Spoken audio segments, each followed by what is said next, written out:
In episode 41, we chat with Mariano, who is part of the global recruitment marketing team at IBM and based in Buenos Aires, Argentina. A few weeks ago, I saw one of Mariano's articles on LinkedIn. It was titled, "Most emails and newsletters for candidates suck." So his article then went on to tell the story of how they've got their content right for their candidates at IBM. So I just had to get him onto the podcast. We talk about how they create newsletters for candidates that go far beyond just advertising their job opportunities. And we talk about what it really means to think about the audience and how having a journalistic approach to content changes everything. And what kind of environment encourages his team to do new things. Mariano has plenty of advice to share. So let's get on with the chat. Hello, Chris. Good morning. How are you? I'm good. Yeah, good. Thanks. I'm in here from London, and you are what part of the world are you chatting from? I'm in Buenos Aires, Argentina. Good stuff. And you mentioned you're going back into the office for the first time in a while. Yes, actually, today after we finish this conversation, it will be. I have to do some business in downtown, and I will be heading to the IBM office after probably 2 years. Wow. Well, good luck with that commute. Yeah. You'll probably get back into the swing of it quite easily, sadly. But Yeah. But yeah, thanks for taking the time out today. No, you're busy, but really why I wanted to have the conversation is because I saw a few weeks ago on LinkedIn you posted an article called "Finally a Good Talent Marketing Newsletter." And I love the opening sentence, which were, "Most emails and newsletters for candidates suck." So I thought I had to get in contact with you to talk about that. So should we just start off by just a bit of an intro about yourself, what your role is, and a bit about your history. What got you here? Sure, absolutely. So, well, as I told before, I work at IBM. So it's been almost 14 years here at the company. So I've done a lot of stuff, of course. Fun stuff is that my first role at IBM was as a system administrator. So I have a technical background. Started to move towards another area, and I've been working in talent. Now I'm part of the global talent marketing team at IBM, and I've been working in telemarketing for, let's say, about 8 years or so. So yeah, that's it's been a fun and long run here at IBM. So and we have a great team. But yeah, that's pretty much my background. I studied social communications as well, but I'm a self-taught technologist. So I also have some technical background as well. Nice. Well, always good to have that in your locker, that's for sure. Yeah. And so, and with IBM, we chatted about this last week. Is that you face that challenge, don't you? Because you're not consumer facing. There is a challenge there about really getting across what IBM does. So tell us a bit about the challenges you face. Yeah, from what you just mentioned, which is about the visibility, of what we do in our work at IBM, that's spot on. I mean, IBM it's a B2B company, like many tech companies, and we don't have a client-facing product, and IBM as a whole, they don't do a lot of advertising in general. So that's where we work together with marketing, because if we want to convey a really good message from the employer branding perspective, it needs to work both ways, not just the employer branding aspect, but the brand as a whole, as IBM. And yeah, the cool thing is working in marketing, especially talent marketing, is most of the marketing efforts from IBM are B2B, but us as talent attraction, we are B2C. I mean, we are talking to a completely different audience. Yeah, 100%. And that's as I've seen that over the years, similar challenges. Have you got, FMCG companies where their products, are definitely known, but no one knows about them. There's definitely a big challenge there. But I know from kind of previous, roles and over the years of my career that, IBM do some fantastic, fantastic stuff though. So absolutely the people you Yeah, join IBM are doing some really exciting things.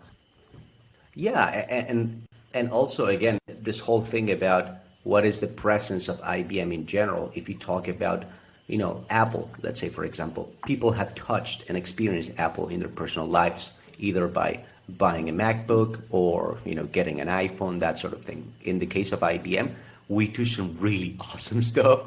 The problem is getting that message around. It's true, and it's actually probably it's around people more than they know. They just don't know it. It impacts their lives in ways they just don't understand. Yeah, yeah, Exactly. great stuff. So But also, so yeah, let's yeah, oh, yeah, go ahead. no, go on, no, carry on, please do. Okay, I was just going to say that what you mentioned about being about the people, that's precisely it. Because, I mean, how many years does IBM have? More than 110, and we've done so much. IBM has reinvented itself in so many ways. But what keeps the cohesive element there is the IBMer, because the company started doing selling meat slicers as for, and scales, Wow. and then they went to tabulating machines, and then the mainframe, and then the computer. And but what remains the same for our clients and for everyone else is the IBMer, right? The employee. Yeah, absolutely. I mean, we could have a whole episode talking about Oh the kind yeah. of things IBM do. But I think in the actually it's interesting. You're talking about looking at IBM's history and how IBM started out is very different to now, and that obviously is Yeah. about evolution, and changing, adapting approaches. So that actually kind of I think touches very nicely on what you posted on LinkedIn, your LinkedIn article, which is about looking at doing things in a different way. So yeah, let's just go back to. I'm going to kind of yeah the opening sentence of your article.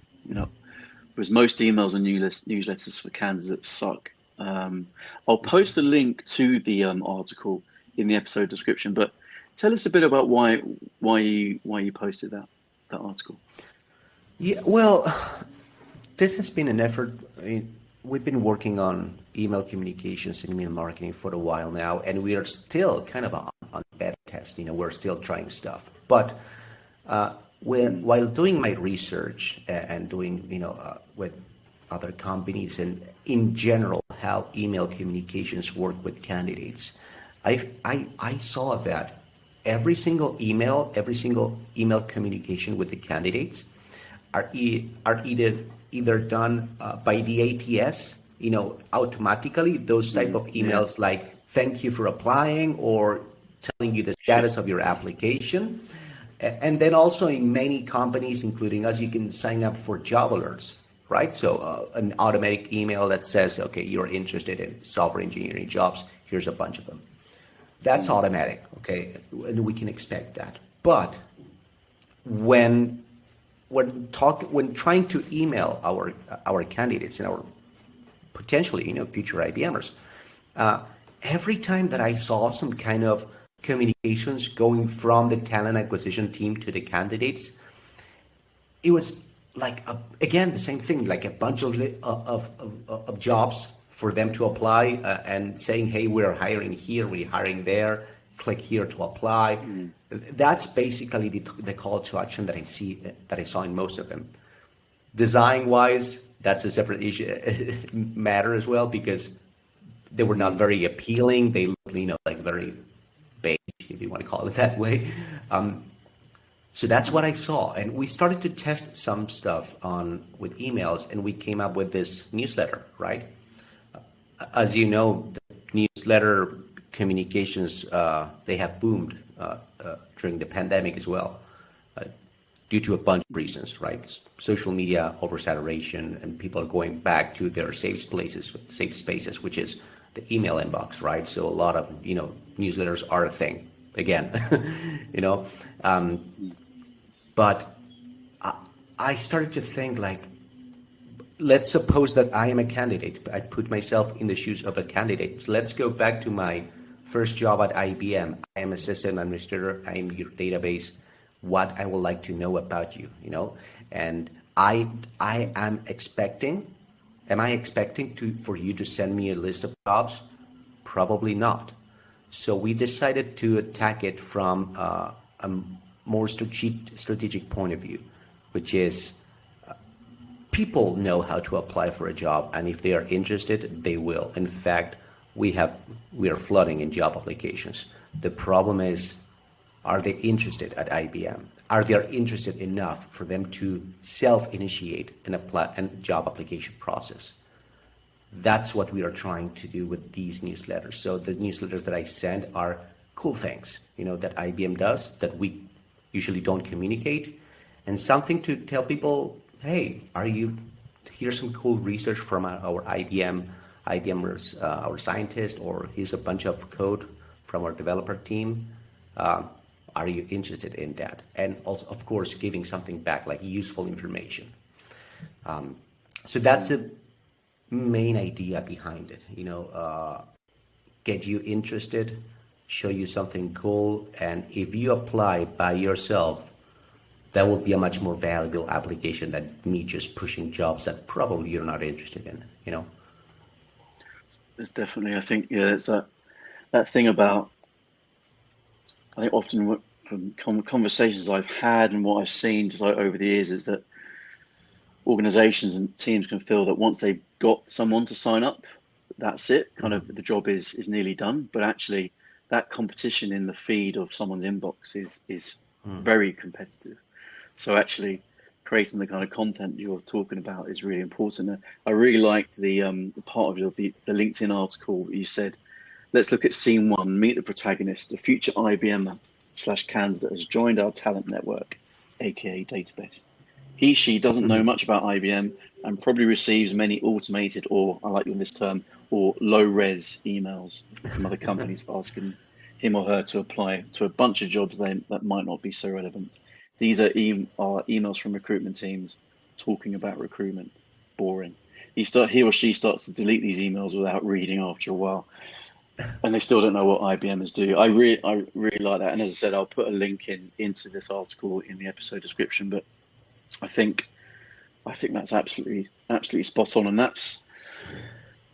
that for me is ultimately what you're saying is ultimately content marketing. It's really about understanding. I talk about usefulness a lot, but that kind of useful content, that's going to help people, maybe be that much better in what they're doing. And then if you give them that content over time, then they're going to show more interest in affinity with IBM. I liked your looking at examples of one of your newsletters is that you had, what is it? So blog deep dive, how to design for emotional delight, technically speaking. And then climate change, our AI helps separate carbon dioxide from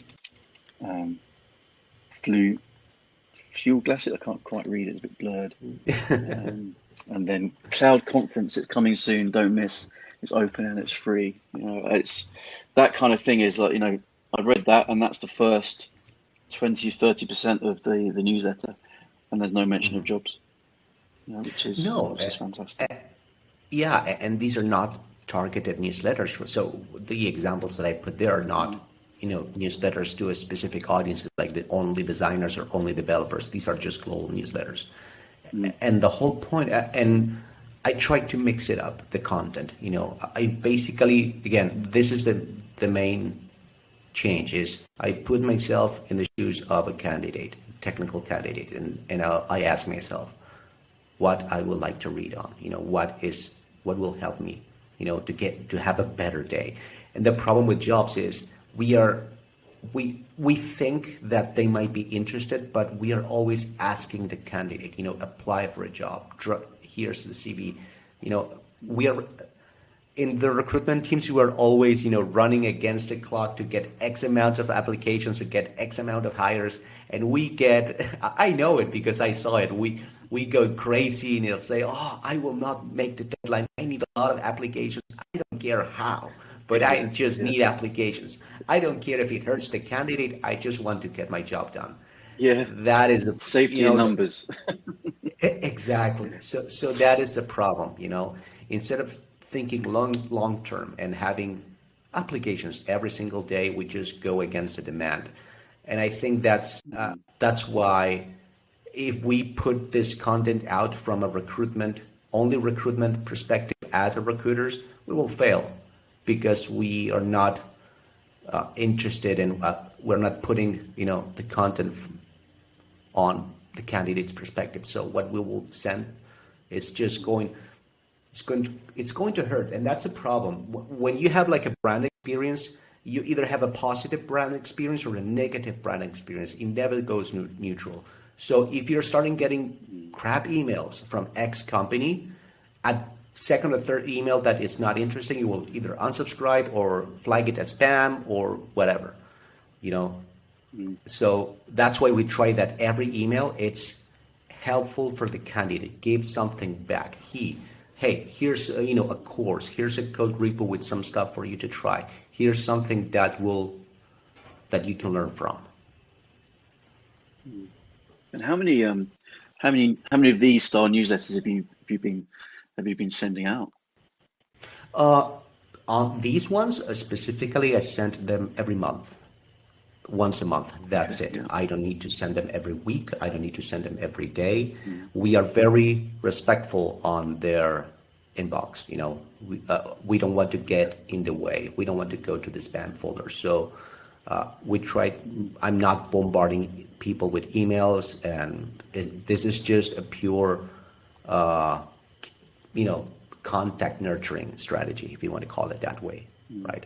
That's what it is. Yeah.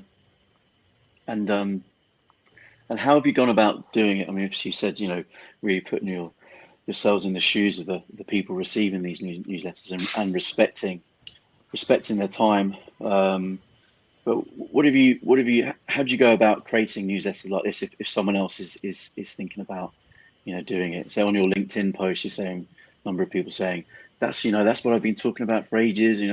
How do we turn that talk into action? Well, first I did a lot of research. So that's part of the jobs. You go to other companies and you apply for a job and see, and you kind of test, okay, what is the candidate journey here in X company? And I will see what kind of emails I'm getting from that company. So that's on testing what our competitors are doing right now in terms of, the purpose of this specific case, newsletters or email nurturing. Then what I focus on the audience. So most of our audience, most of the people that we are trying to reach out are technical people, either for software engineering jobs, developers, cloud. That's our main, even if IBM hires, every talent and every domain conceivable, most of our hirings is always technical. So I went and I subscribed to technical newsletters, like for the Google developer newsletter and a bunch of communities, and I saw what kind of content,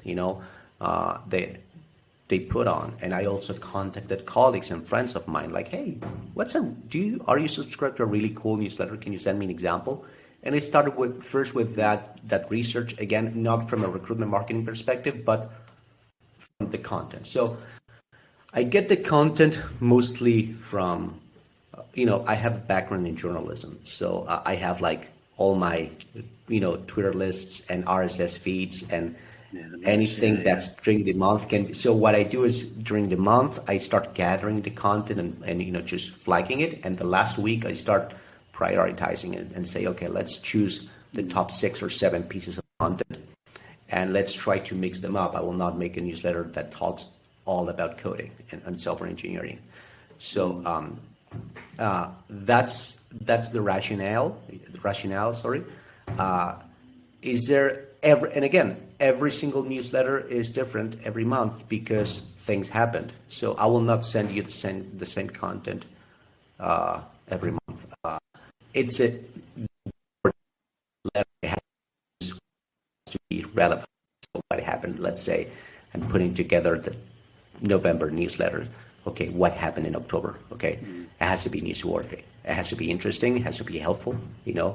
And if it's neither of those things, it doesn't get included. What you say about your journalism background, that's absolutely. I think that's the thing. I think the more organizations in this space can be journalistic, the better. Yes. Because there's that curiosity, there's that really kind of not finding the story, and that's not true journalism. As in, kind of, sometimes people think of journalism as being, oh well, they're just trying to find the headline, but it's not. It's about being that curious person and really kind of finding out what your readership would be interested in, and then finding the stories and the opinion and advice that will help them. So I think it's fascinating you have that journalistic background. It doesn't surprise me that you're doing this. You're doing what you're doing with this, newsletter and saying these things because you have that journalistic background, and with that background plus also the kind of the knowledge of the audience that you're wanting to engage with is a great combination. Did you have to, in terms of like internal buy-in? I mean, if you're saying to people, okay, well, stakeholders, well, I want to do a newsletter, what's going to be in it? And you say what's going to be in it, and they go, where are the jobs? I don't know, how is the whole buy-in process for you to rolling out this regular content series? That's a good question. So, for example, we've been thinking about this with my manager, with Nick. We at IBM, we have a very good and solid talent marketing team, global talent marketing team, and we kind of owned this initiative. So we didn't ask anyone. We just did it.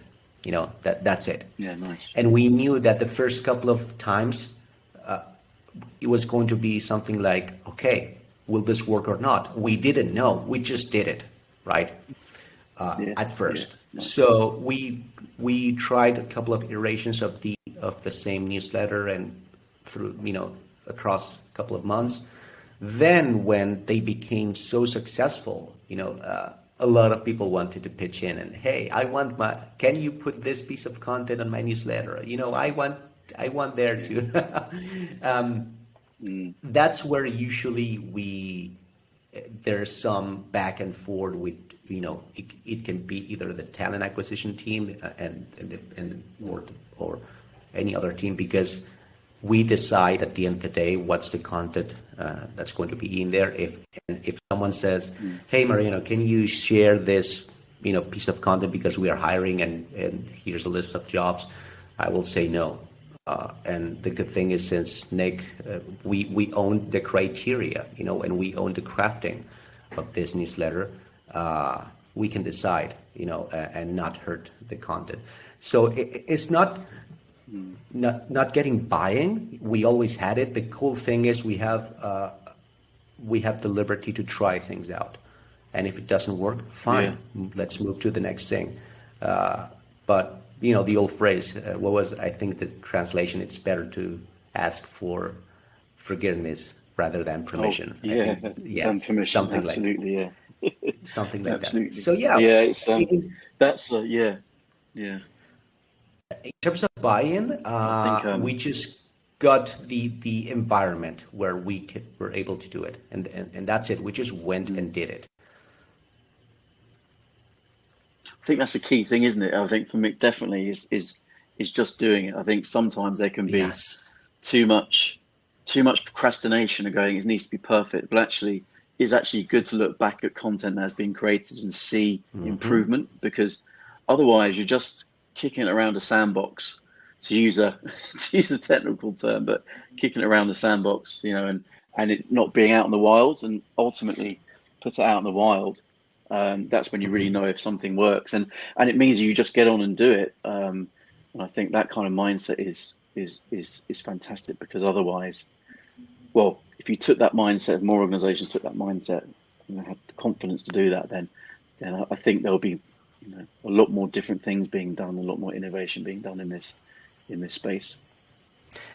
And especially, I think we're kind of riding the wave here because email marketing, if you look at the metrics and the results, this is going to be a bold statement, but I think that in terms of ROI and clicks and the whole thing, email marketing works better than social media, at least these days in this context.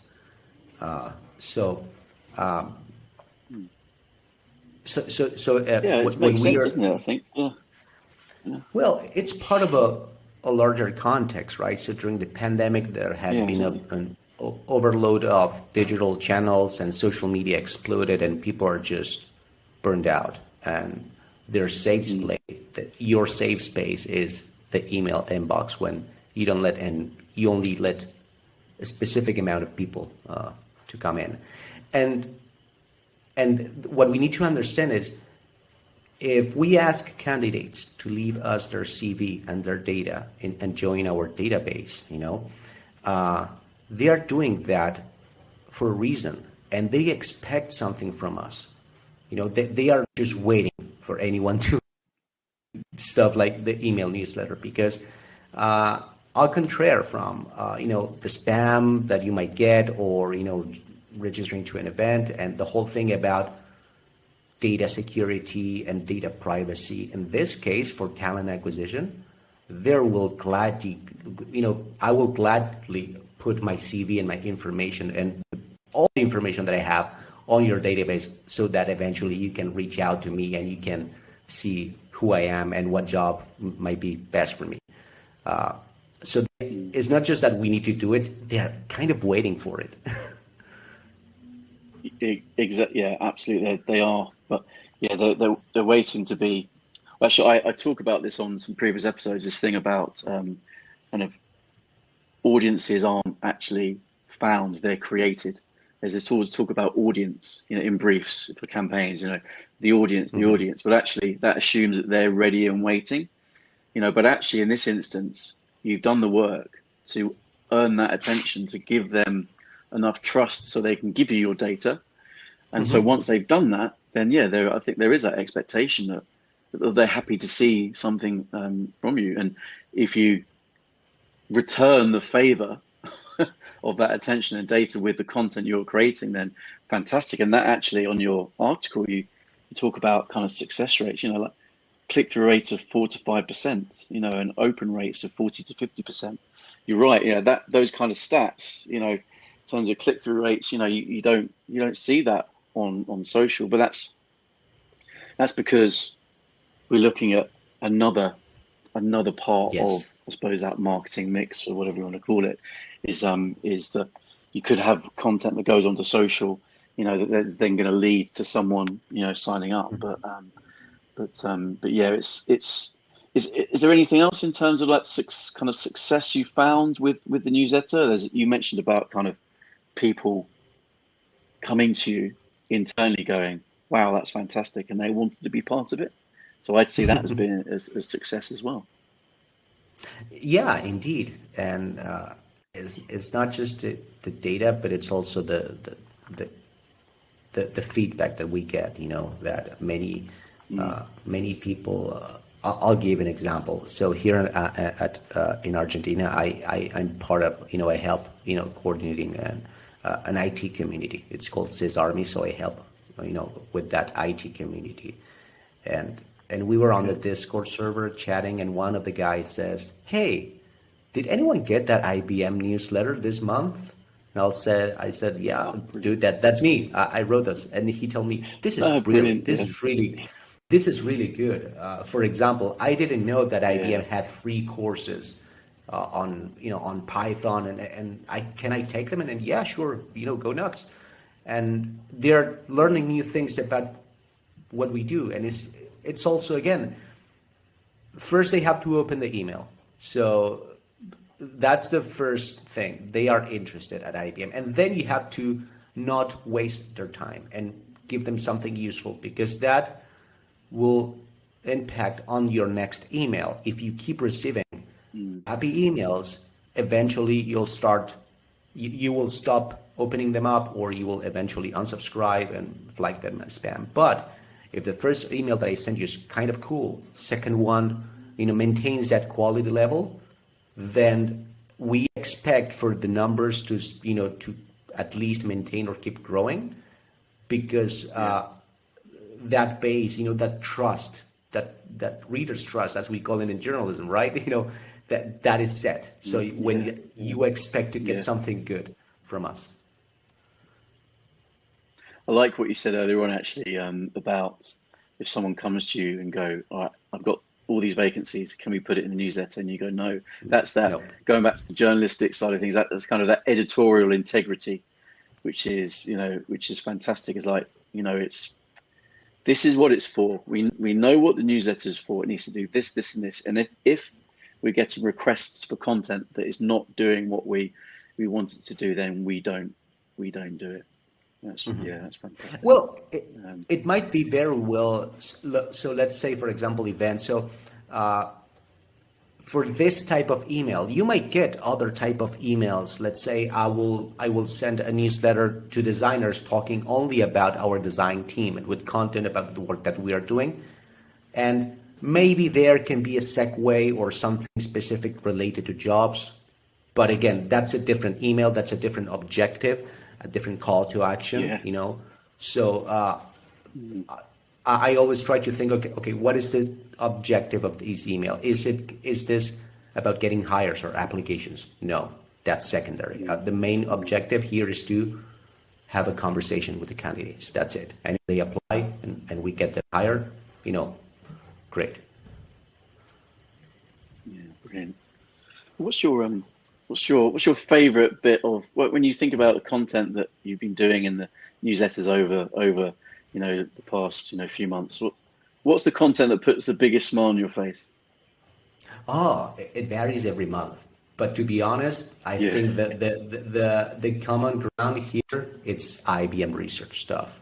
Those guys are doing some amazing work, and it is actually also one of our best performing types of content. So I'm a geek as well, so I enjoy everything that is going to be technology related and more technical related. But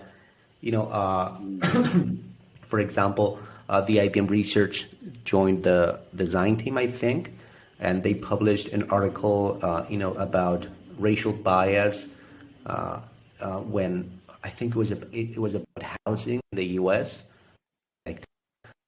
Okay. Again, whatever the IBM research team does, I'm a fan. I'm hooked. So that's the type of content that I love. And if you talk about something very, very, very specific, like one piece of content, there's a video on YouTube. I think it's about 3 years old from IBM Cloud, and it's called Meet Mumbo. Mumbo is a guy in the US, and they did this video about him working in IBM Cloud. He's like a biker. He has his Harley Davidson there and goes to the office.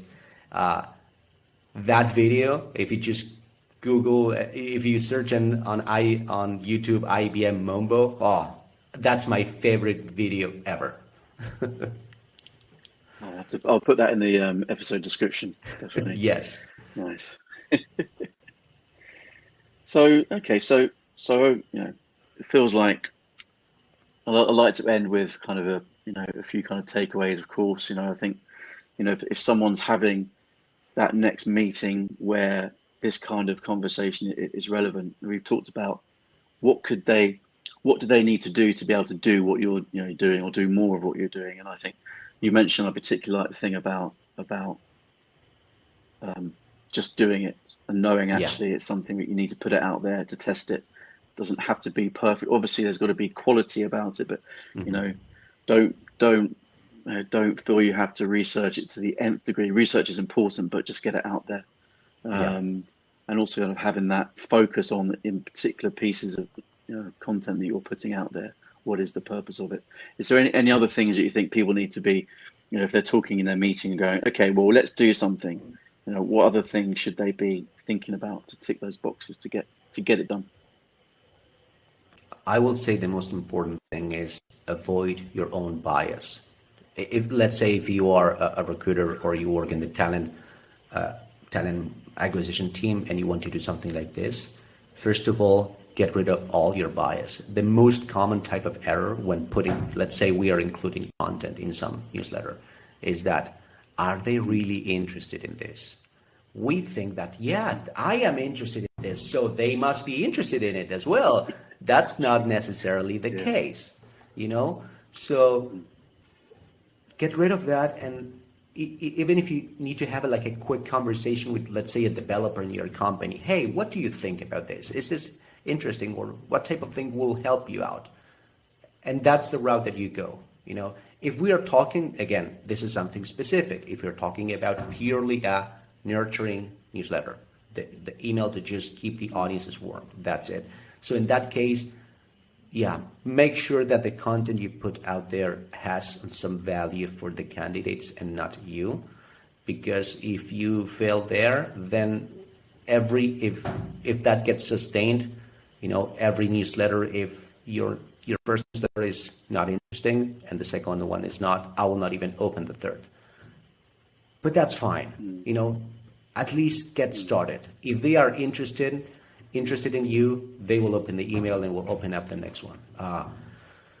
But yeah, so for example, I know how to put up a great newsletter for technical people because I have that background and experience. But if you ask me, let's put up a newsletter for designers, and UX researchers, I have no idea, mate.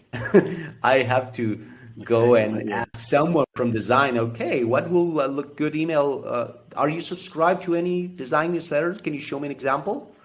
And let's see, and let's from there. But it doesn't have to be like 100, like a 1 month, 3 month length research. Just subscribe to a couple of newsletters, see what's out there, and try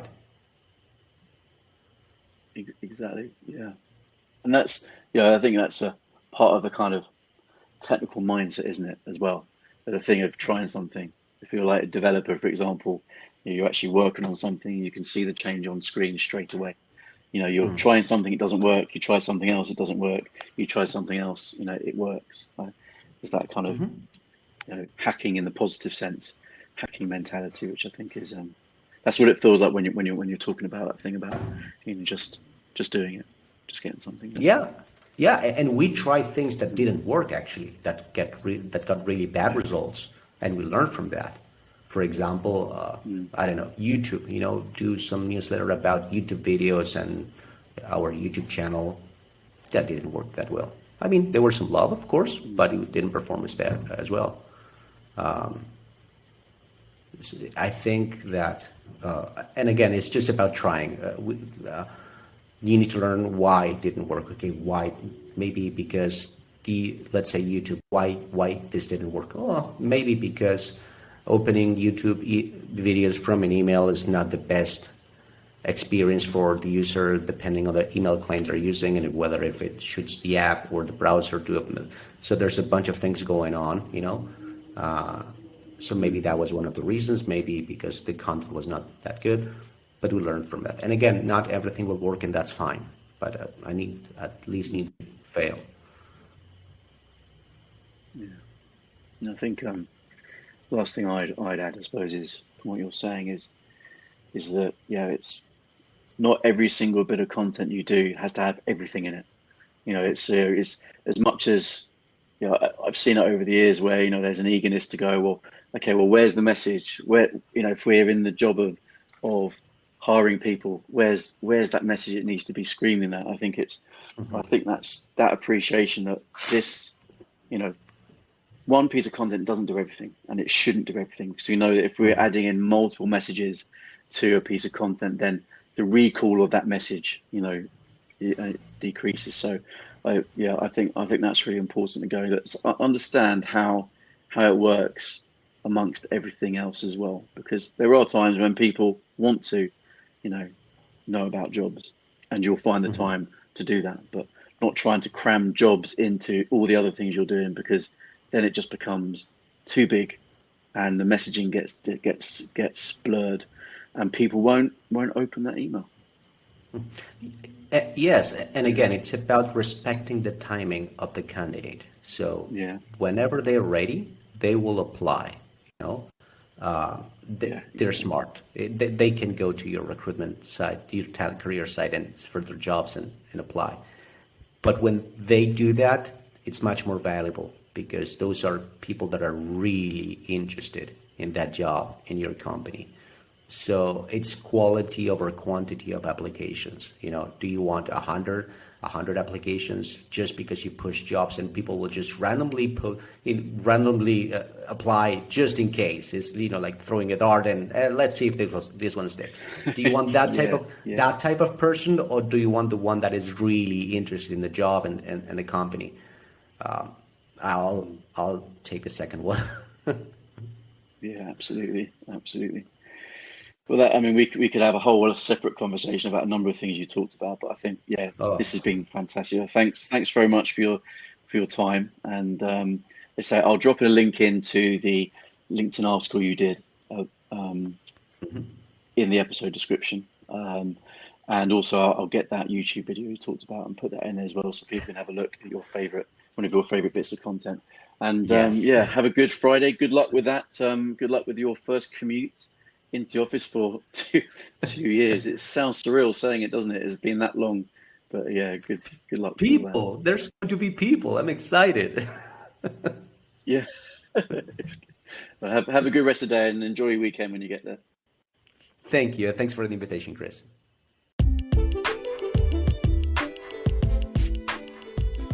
Thanks for listening, and if you enjoyed what you heard, then please feel free to subscribe, and it would be awesome if you could leave a review as well. It really does help.